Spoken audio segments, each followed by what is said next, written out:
Welcome to our channel. Today we how to back up your credit card statement PDFs using Notion. Complete guide step by step clearly. Start by opening your Notion app or visiting the Notion website.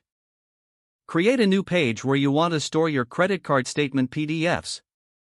Title the page something recognizable, like credit card statements. Choose the file block from the block menu. Drag and drop your PDF statements into the Notion page. Alternatively, click on the file block and select Upload to choose your PDFs from your computer. Wait for the upload to complete, which may take a few moments depending on the file size.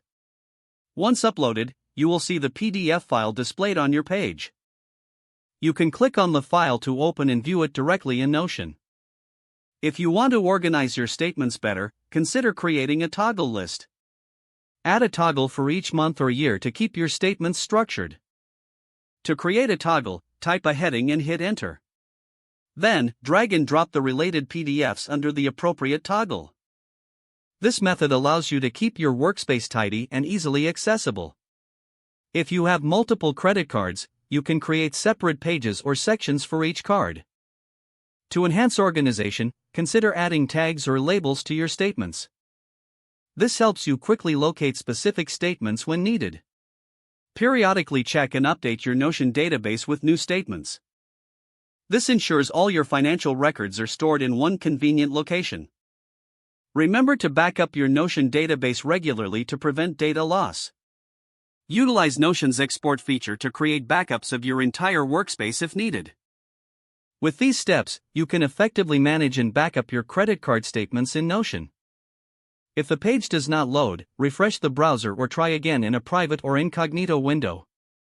Make sure you are using the correct email address, then retype it carefully to avoid small typos. If your password is not accepted, use the reset option and create a new strong password you can remember. Check your spam folder for verification or security emails, then complete any requested confirmation steps. Enable two-factor authentication if available to improve account security and reduce unauthorized access risk.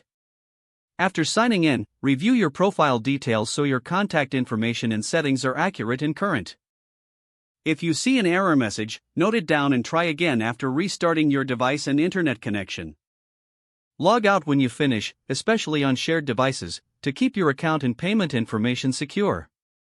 Don't forget to like this video and subscribe to our channel for more step-by-step tech guides.